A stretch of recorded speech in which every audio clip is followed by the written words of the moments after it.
Yes, hello again, grade 11, and we are now on our Introduction to Philosophy of the Human Person class.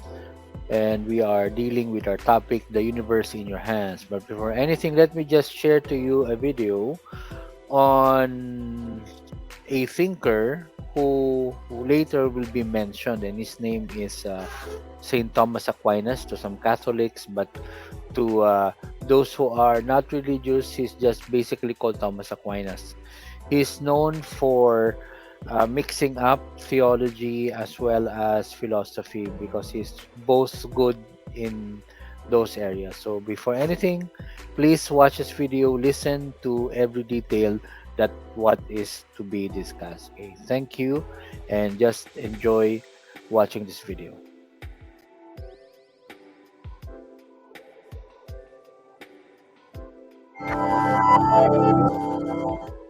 Crash Course Philosophy is brought to you by Squarespace. Squarespace, share your passion with the world. Nothing gets people talking like proving the existence of God. Just look at the comments on our last video. And that is what Anselm of Canterbury did. He claimed in the 11th century to have come up with a deductive proof of God's existence for what we now know as the ontological argument. And if there was such a thing as a social network of medieval Christian philosophers back then, it was positively abuzz with the news for a long time. Because almost 200 years later, Italian theologian and philosopher Thomas Aquinas encountered Anselm's argument. But like many others, he just didn't buy it. Aquinas did believe in God. It was just that as a philosopher, he felt that it was important to have evidence for your beliefs. He knew that if he was going to dismiss Anselm's argument, he'd need to come up with something better. So he set out to construct 5 arguments that would prove God's existence once and for all. Yeah, 5. Apparently he was concerned that one wasn't going to do it, so he figured that out of 5, one was bound to stick. His first 4 arguments are known together as the cosmological arguments, as they seek to prove God's existence through what he argued were necessary facts about the universe. So in keeping with the method that we discussed in our very first episode, we're going to examine these first 4 arguments of Thomas Aquinas and really try to understand them. And then we'll consider their merits and their weaknesses.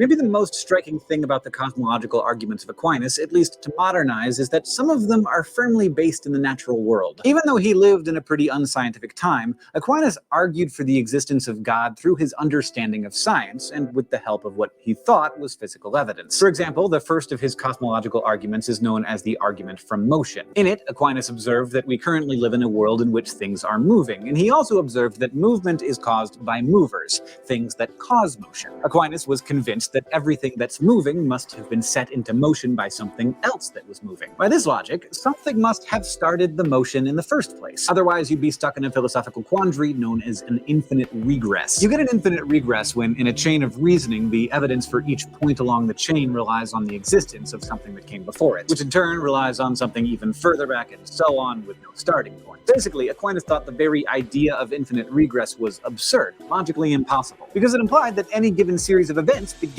with nothing, or more accurately, never really began. Instead, it could have been going on forever. In the case of physical motion, Aquinas wanted to trace the cause of the movement he saw in the world all the way back to its beginning. And he figured there must have been a beginning. Otherwise, for him, it would be like watching these blocks fall and being told that nothing ever pushed over the first block. Instead, they had always been falling down forever, backward into eternity. There must have been a time when nothing was in motion, Aquinas thought, and there also must have been a static being that started the motion. And that being, according to Aquinas, is God, the unmoved mover. So his argument from motion ran something like this. Objects are in motion. Everything in motion was put into motion by something else. There can't be an infinite regress of movers, so there must be a first mover, itself unmoved. And that is God. Now, the second cosmological argument of Aquinas was a lot like his first one. Here he proposed the argument from causation, and it too sets out to avoid the problem of an infinite regress. But instead of it explaining the motion of objects, it set out to explain causes and effects in general all over the universe. The argument went along these lines. Some things are caused. Anything that's caused has to be caused by something else, since nothing causes itself. There can't be an infinite regress of causes, so there must have been a first causer, itself uncaused, and that is God. Just like with the argument for motion, the point here is pretty simple. Effects have causes. If you think about how you wound up watching this video, you can trace the line of causation back from moment to moment. If you think about it long enough, you can probably go pretty far back. But Aquinas said, again, it can't go back forever. There had to be a first thing that started off the chain of causes and effects, and that thing is God. Argument number 3 was the argument from contingency. And we should step back and get a little background for this one. In philosophy, we often distinguish between necessary beings and contingent beings. A contingent being is, simply put, any being that could have not existed. That includes you. Sure, you do exist, but you could not have. If you had never been born, the world would go on. And yes, things would be different. We've all seen It's a Wonderful Life, but the world would go on. Instead, your existence is merely contingent on the existence of other things. In your case, you only exist because a certain sperm met a certain egg and swapped some genetic information. You're basically a fluke. But what does that have to do with God? Well, again, Aquinas believed that there had to be something that prevented an infinite regress of contingency. That would mean that the contingency on which everything existed would just keep going back in time. And we can't have a world where everything is contingent, Aquinas said, because then, by definition,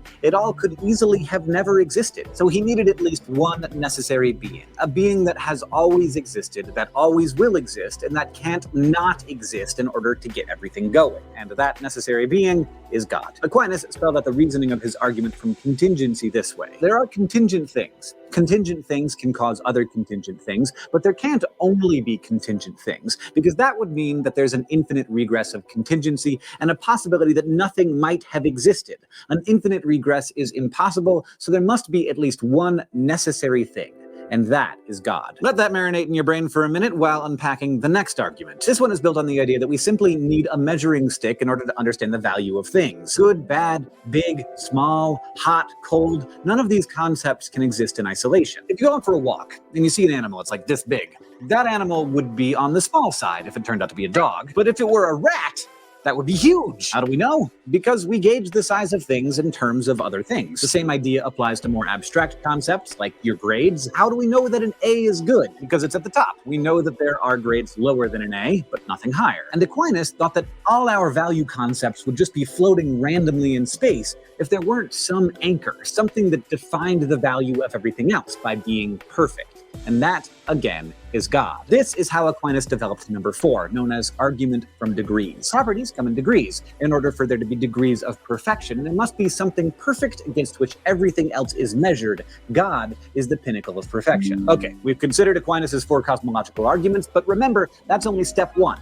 The next and equally important step in philosophy is critical evaluation. So what do we make of them? As philosophers, if you think an argument is flawed, it's your job to try and figure out why. And by and large, philosophers, theists and atheists alike, have been relatively unimpressed by these 4, having found many problems in them. For one thing, these arguments don't seem to establish the existence of any particular God. Even if the arguments are correct, it doesn't look like Aquinas gets us to the personal, loving God that many people pray to. Instead, we're left with unmoved movers and uncaused causers who seem to have little in common with the God of Abraham, Isaac, and Jacob, the God who feels emotions and cares about his creation and answers prayers. Basically, this objection says that Aquinas' God is so far removed from the God that theists actually believe in that it doesn't help anything. But maybe you're happy just believing someone's out there, that's fine. But then, how about multiple someones? Because guess what? Aquinas' arguments don't rule out polytheism. There's nothing in any of his arguments to prove that God isn't actually like a committee. Aquinas' cosmological arguments also don't prove the existence of a sentient God. So it might be an old guy with a beard, it might be 6 old guys with beards, but it also might be an egg, or a turtle, or just a big block of stone. These observations have made some philosophers uncomfortable with Aquinas' ultimate conclusion. But there are 2 objections that are thought by some to be real nails in its coffin. The first is simply that Aquinas was wrong in his insistence that there can't be an infinite regress of anything. Aquinas takes it as a given that there had to be a starting point for everything,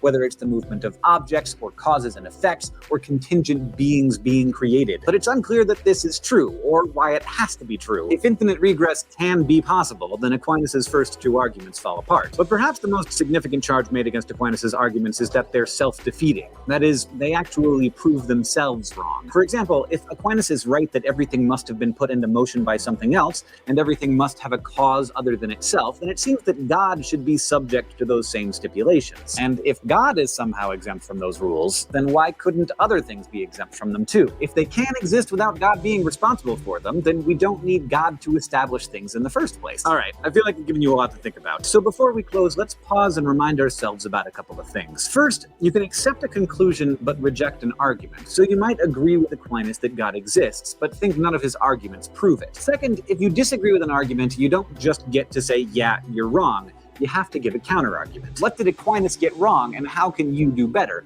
Why are your reasons superior to his? Remember, philosophy is a dialectic. Yes, Aquinas has been dead for centuries, but he started a conversation, and you get to participate in that when you engage with his arguments and offer your own, either in an effort to help him out by fixing flaws in his arguments while preserving his conclusion, or by refuting his entire project. This is what it means to do philosophy, to engage with arguments about stuff that matters, and whether or not there's a God seems to matter quite a bit, particularly in the lives of theists. Today, we learned about cosmological arguments and considered 4 of them. Next time, we'll look at Aquinas's...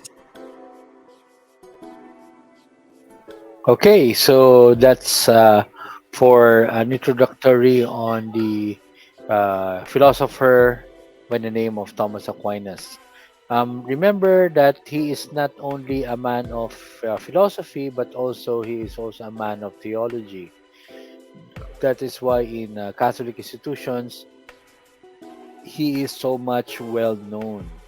Now, moving on to our discussion, we focus on the universe in your hands. And for us, that will be something that we need to develop and grow upon as students. Talking about this, we will see that the universe finds a way to fascinate us. And maybe if I will ask you a reason or some reasons, what is fascinating in our world today or in our universe, you will answer at least 1 or 2, and there will be some of those. Although the unknown about is still much overwhelming, the human mind has already known quite a lot, at least in our perspective. And that's the reason why we study continually, because education is all about growth and development. With a plethora of information and knowledge we have acquired throughout history, the spotlight then moves to the question of what we ought to do with all this information. Now, if you are looking at the notes, you have these notes on your Quipper. You can open it so that you can follow through. We are small creatures. Take note, we are small creatures. Nothing compared to the vastness of space. We only have one world to inhabit, and this means that we have to find out our role in it. And for the couple of days, these are the things that we have been asking. What is our purpose? Why do we need to exist in this world? How do we develop as human beings as well? And our basic question for today is this: how can a better world affect my life? How can a better world affect my life? Or to some of you, you may ask, is this really a better world? Or is it getting better? Or is it getting worse? Whatever you answer, that will reflect your knowledge of things.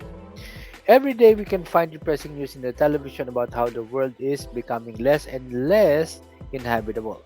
Many scientists are now trying to look out at other planets where humanity could possibly migrate. This fact entails that there is a responsibility on you as human being to do what you can do in order to save the planet. You can also save yourself, and that is what you call self-preservation. Now, there have been many teachings and thousands of ideologies that pertain to human relationship, particularly with nature. One of it is from a Judeo-Christian perspective, and that there is a God who made this world and that he made human beings in order to take care of this world. That's why we had that video, because we need to open up with a discussion or assumption that there is a creator. But if you're scientific, you will say creator is a long shot, adding the fact na baka mamaya some would tend to be atheistic, so I would rather use the term intelligent designer, because there will need be an intelligent designer who is our intelligent designer. For Thomas Aquinas, being a philosopher from the medieval period, called God as the summum bonum. So let me repeat that. Thomas Aquinas called God as the summum bonum, the highest good. Meaning, in Latin, that means the highest good. Although Aquinas wasn't the first philosopher who coined the term, his view of God as the highest good is evident in his writings. In fact, in his study of ethics, the summum bonum is seen as the end goal of life. That people will go on their way in their lives in search of it. Some define it as happiness or virtues, but in the Christian perspective of St. Thomas, it was God. So he looked at the life as a journey given by God, and that in our every goal, in every action we perform, we should be about we should have the idea or the notion of fulfilling God's will. And especially if you are a person of faith, that will be your highest good, to know God and to fulfill His purpose. Some theologians would put it that way. The best thing in life that could happen to you are two things: to know God and to know His purpose in your life. If you want a practical take on this, you can look at the book by Rick Warren entitled Purpose Driven Life, and you will see there that will be 41 days of reflection on our purpose in life. Moving on, following his idea and notion that God created man in order to become his stewards, his caretakers of the world, means that you ought to do what you can to nurture and save the environment. Since God has given man the ability to think, it entails that you also have the responsibility to take care of the other creatures, especially what He made. Similarly, the Christian perspective could also be found on the writings of Saint Augustine of Hippo. Augustine also saw a union with God as the object of life. In his concept, Augustine main point was on his advocacy of many virtues that would purify one's soul in order to be worthy of a union with God. In Catholic circles, Thomas Aquinas and Saint Augustine were those thinkers, Christian thinkers, who were very instrumental in the agenda of pushing God towards the limelight to show that He was integral in our existence. The Judeo-Christian perspective of the theologians rests on the idea that man would be rewarded by God in heaven if he lives his life in the mortal world in accordance to His will. That's why we follow God's will, because we know that there will be eternal rewards. By this perspective, we can conclude that your care for nature and God's creation would please Him. Hence, He would be rewarded after life. And that is the greatest goal that we have. And it will be experienced in the afterlife. So we will receive the rewards when we already die. So there's really a purpose for life. And we don't die without a purpose.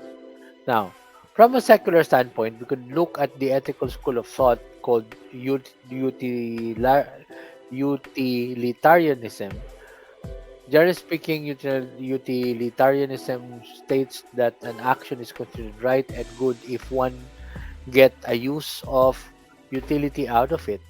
This is a form of consequentialism, which is a view that examines the consequence of an action. And the father of modern utilitarianism is Jeremy Bentham. Thought that man is governed either by pleasure or by pain. So sa iba, tinatanong yan, pleasure or pain. For him, the goal of life is to maximize the pleasure and to minimize pain.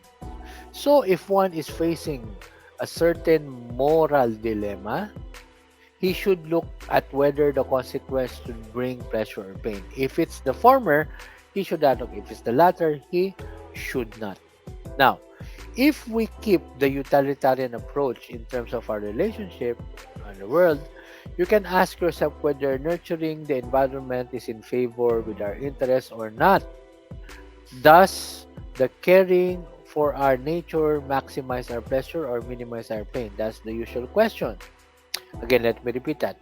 Does caring for nature increase my pleasure or minimize my pain? I hope that it will minimize our pain as well as give us pleasure. Like this morning, I one of the things I do in the morning is I take care of the plants that we have. So I dinidiligan ko sila for them to live longer. What would be the result of taking care of the environment?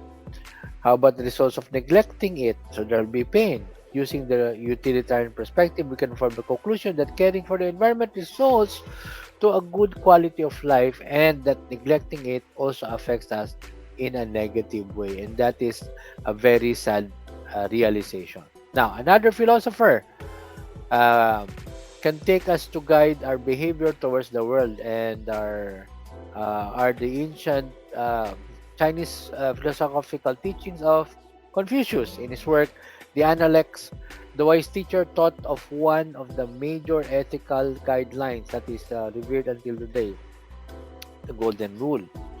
And the Golden Rule generally reminds us to take action on the things we also want to be done, particular to ourselves. Many beliefs have almost the same teachings, but Confucianism starts with opposing action. And the question is, what do you not want to be done to you? Don't do it to others. The same as the Golden Rule in Christianity. When Confucius was asked by students on a single word that would be used as a guideline on how one should live his life, he replied, reciprocity. And that is what you call the Golden Rule, which is being taught not only by the Bible but by different religions as well. In times of natural calamities, when lives are lost, the general public often jumps into conclusion. That is why the nature takes revenge for all the bad actions we've taken against it. It seems to be a reminder that we are always at the nature's mercy. And if we are going to apply the Confucian teaching on the Golden Rule, it would show that we should not destroy the environment so it would not destroy us too. Now, talking taking it into a positive light, we can conclude that we should take care of our environment so it would take care of us as well. A mind and action for ecological stability results to less pollution, less flooding, or none at all. To stop or on global warming and other great effects of a sustainable environment. So again, the basic question is pain or pleasure? Pleasure or pain? And according to some writers, the desire for progress, development, and industrialization has made man a destroyer of the environment. Sad to say, sad to say. The desire for greater wealth has made us blind to the true wealth nature provides us. This then prompts us to think of ways, no matter how little, or to save our world. And these philosophies, the Judeo-Christian perspective, utilitarianism, and Confucianism, show us that a good and a better world is in our hands, and that should be our plan. So, bottom line, utilitarianism is also known for the maxim, the greatest happiness for the greatest number of people, which advocates for the well-being as many people as possible. Now, as we try to apply, let's look at this way, this way. Many people think that their little ways could not make an impact to the world. Hence, we could still see some people throwing their trashes in improper places. They are not convinced that throwing them properly would make them a difference.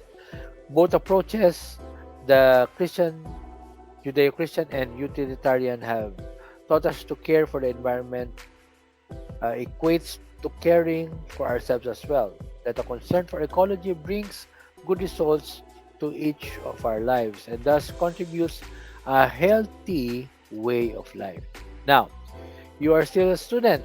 But this does not mean that you don't have anything to contribute to the care of the environment. And in a few years, you will have more means to be able to do something. What do you think can your little hands do for the world? What are your responsibilities for this place? And what can you take to show your concern and effort, no matter how small? Now, coming back to our philosopher for the day, he is Thomas Aquinas and was born 1224. Medyo matagal na. The location of birth is Rosacca, Italy, and university attended is the University of Naples, Convent of Saint Jacques, University of France. And degrees earned: Master of Theology, major work Summa Theologicae, Theologia, and Summa Contra Gentiles. Minor works on being and essence, disputed questions on truth. He died March 7, 1274. And his famous quote, and I will end with this: better to illuminate than merely to shine, to deliver to others contemplated truths than merely to contemplate. So that's something for us to think for the day. Don't forget to do your Quipper work. And as we end this session, let's just enjoy the day and finish all of your tasks. Thank you again. We'll see each other.